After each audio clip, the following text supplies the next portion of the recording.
دنیا می آرزوی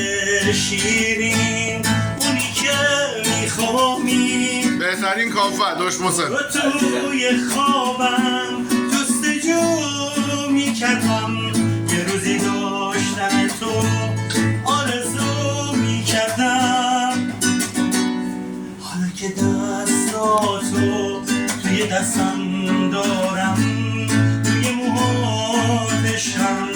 یا سمن میذارم من که تو شعرامم بغلت میگیرم دل مکن از من که واسه تو میمیرم بانوی شعر منو تنها نذار ای بهونه نیار که نمیتونم آروم قلب من دل به هیچ کس نده حتی شوخیش بده